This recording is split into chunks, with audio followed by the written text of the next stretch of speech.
오늘 주제는 예술과 커먼스 가능한 미래였어요. 그래서 일단 두 분의 연사님 강연 너무 재밌게 잘 들었고, 이 주제에 따라서 저도 이 예술과 커먼스 가능한 미래에 대한 이야기를 좀 저와의 연관성을 한번 생각을 해보게 되는 계기가 되었고, 저의 이제 두 가지 질문을 먼저 드리자면은, 첫 번째는 두 분의 경험에서 어떤 사회적 실천 또는 커먼스가 성공한 작업이라고 생각을 하시는지 그게 궁금하고요. 그렇다면 이제 커먼스를 리드를 할 때의 문제점이라던가 또는 이 커먼스가 시스템화 될 때는 또 어떠한 저항적인 측면들이 있었는지, 혹은 그것들을 어떻게 또 극복을 하시거나 아직은 극복이 안 된 지점도 있는지도 조금 궁금합니다.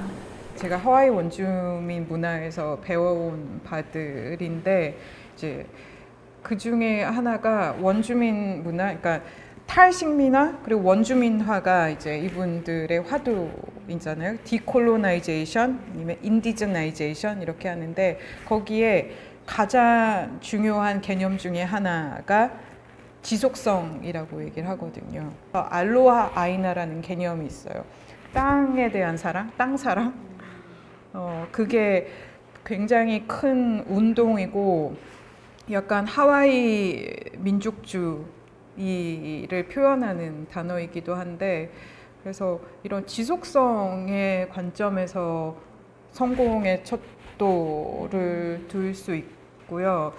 그런 점에서 이제 카스코를 예를 들자면은, 그걸 지탱해 온 건 커뮤니티들이에요. 펀딩이 이제 펀드레이징에 실패했을 때도 계속 유지하게 한 거는 그 커뮤니티들이 와서 돈 없이도 사실 할 수 있는 것들이 많이 있거든요. 카스코가 아직도 살아있으니까 살아있고, 뭐 굴곡이 있으나 이렇게 어떤 관계망에 있어서는 엄청나게 번영해 왔거든요. 조그맣게 이제 3명의 여자들이 세워서 정말 뭐 하루에 한 명 올까 말까 한 그런 작은 프로젝트 공간에서 지금은 이제 전 세계적으로 관계망을 가지고 움직이고, 뭐 그리고 실패라고 얘기하는 거 왜 도대체 너는 실패를 어떻게 정의하는데 늘 물어보거든요. 그러니까 처음에 이걸 시도한 사람도 없으며, 실패라는 것도 너의 사고방식 개념에 따른 거다라고 얘기를 하는데, 결국에는 내적 파워를 계속 이제 지키고 키워나가는 거, 외부적 기대가 아니라 내적인 그게 사랑일까요? 그것을 아까 이제 뭐 being in touch with myself가 이제 알로하다라고 했는데, 그 힘을 서로 길러나가도록 서로 도와주는 거, 그게 저희가 주안해야 될 일 중에 하나라는 생각이 들어요.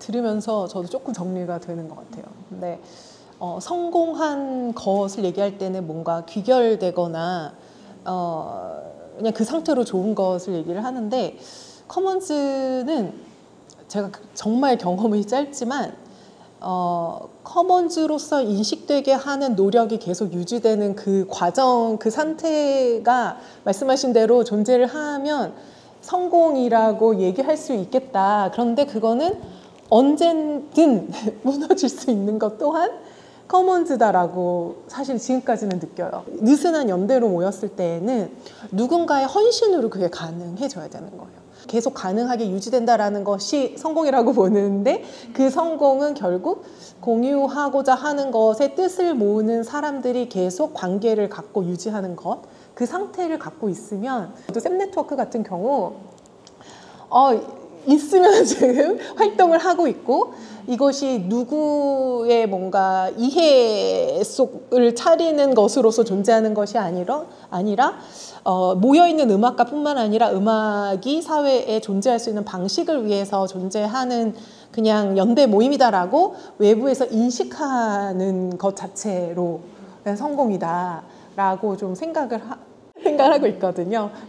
그 저항은 제가 아까 선생님 말씀 들으면서 생각난 게 있거든요. 이제 다시 원주민 문화로 가는데 가장 아까 이제 권한임, 디센트럴라이제이션, 탈중심화도 이제 많이 얘기를 하는데요. 뭐 이렇게 수평적 조직 체계. 근데 그게 정말 제일 힘들거든요. 네.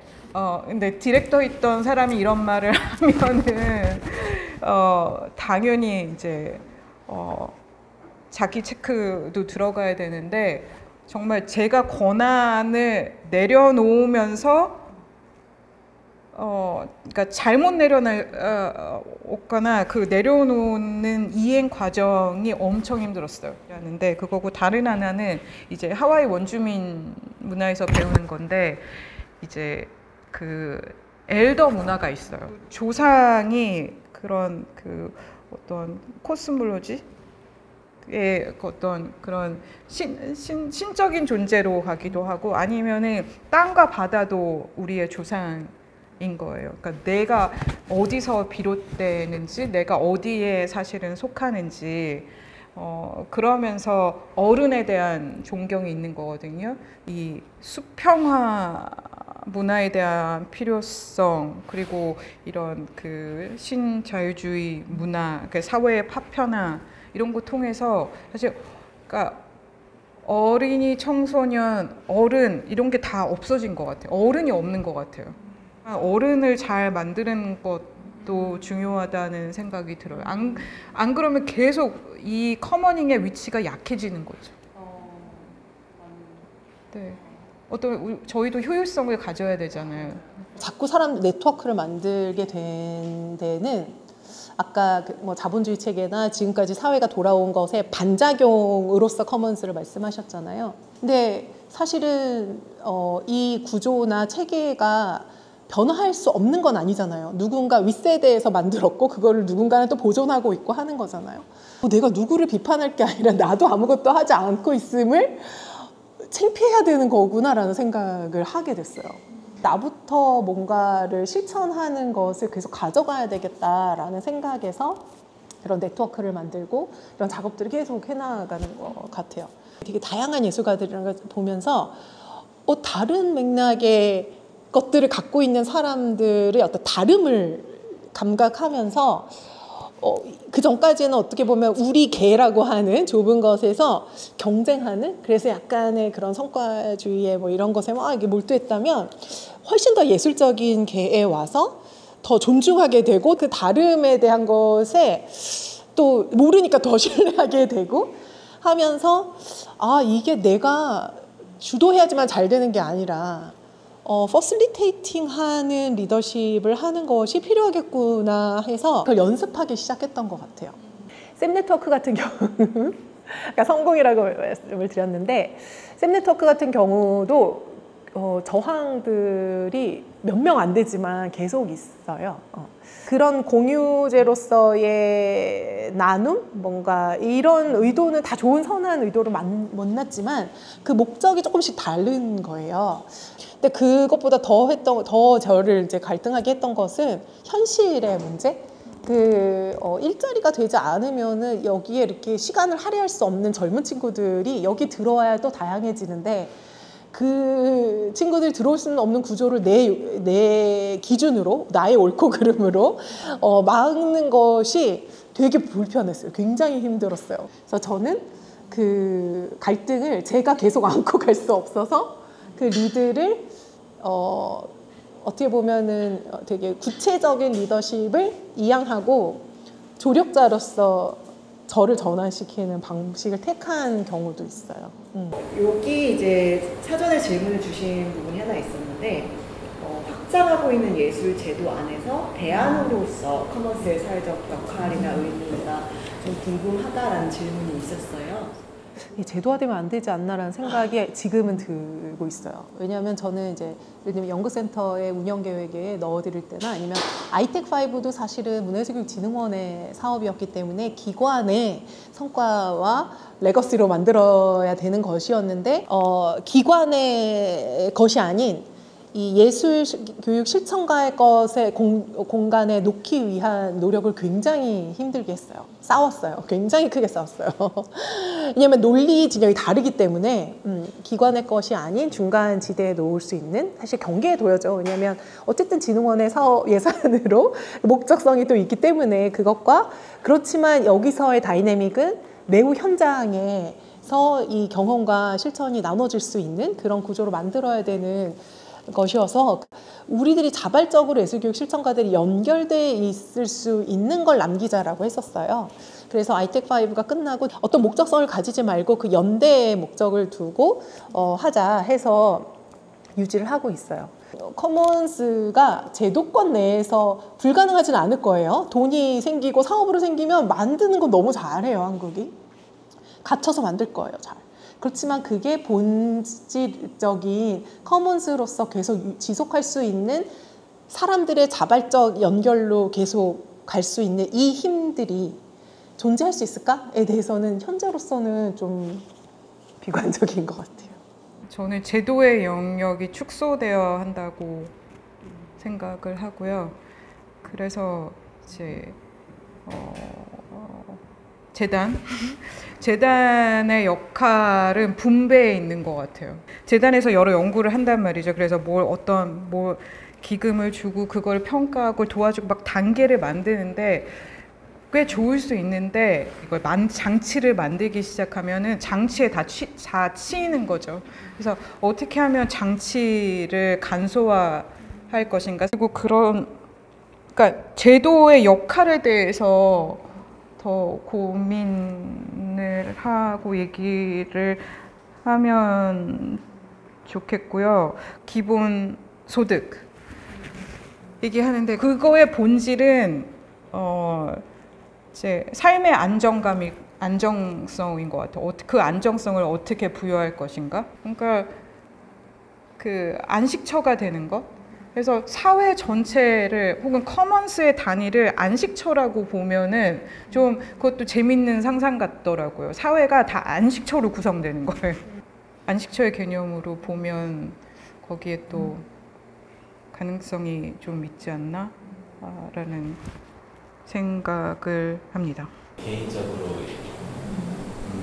기관에 있는 사람으로서의 그런 고민들이 항상 있는 것 같아요. 지금도 거버넌스라는 사업을 하고 있고, 그런 부분에 있어서 올해 들어서 유독 내가 하는 일이 이렇게 조금 지난하고 지지부진하고 힘든 과정이 하고 있는 거가, 기관의 제도는 제도잖아, 시스템이잖아. 근데 시스템을 운영해 나가는 거는 사람이라고 했었을 때 그 안에 이제 담겨져 있는 사람들이 가지고 가야 되는 태도로서 우리가 일종의 커머닝을 가져가야 되지 않는가? 제가 비슷한 고민을 했었어요.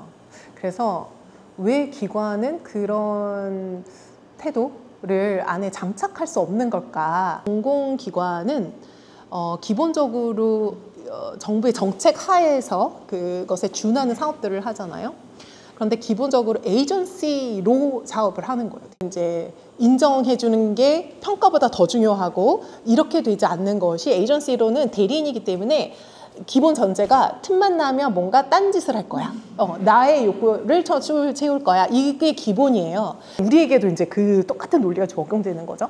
반대적인 입장이 스튜어드십 이론이 있어요. 민간도 그 정부가 목적하고자 하는 공적인 어떤 목표를 정부 못지않은 자기의 목적으로 인식한다라는 것을 전제로 관리하는 방식이에요. 근데 사실 스튜어드십 이론에 기반해서 보면은 뭔가 잘했을 때 인센티브를 줬고 못했을 때 처벌을 하는 게 아니라, 그 사람이 한 것에 대해서 인지를 해주는 것만으로도 이 사람은 동기부여되고 계속 할 수 있는, 사람이든 기관이든 할 수 있는 걸 전제로 해요. 우리 문화계는 어느 나라보다도 주도적으로 관리되고 있어요. 그래서 좋은 점도 있어요. 왜냐하면 굉장히 급팽창되고 뭔가 새로운 시도를 할 때 드라이브를 굉장히 조력적으로 걸어주고 하는 되게 좋은 점이 있는 반면에, 그렇게 권한임하고 열어줄 수 있는 스튜어드십 이론으로 가기에는 제약이 있다.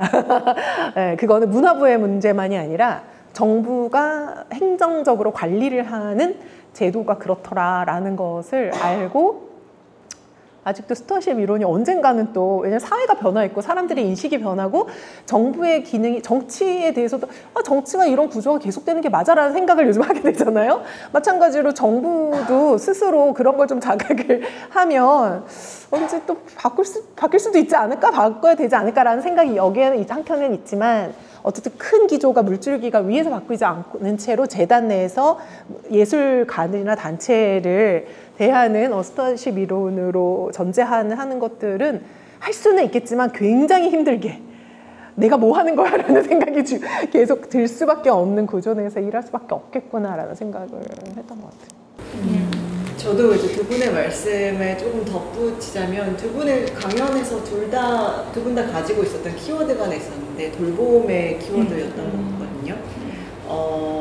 지금 굉장히 갈등이 많이 도래하는 시대이고, 이것을 어떻게 뭐 시스템적으로나 뭐 어떻게 풀 수 있는 방법이 없는 상태이잖아요. 근데 결국엔 사람이고, 서로가 어떠한 태도나 돌봄으로서 갖출 수밖에 없는, 메꿀 수밖에 없는 그런 상황이 되어버린 것 같고, 이제는 그러한 방법들이나 가치가 너무나 중요한 시대인 것 같습니다.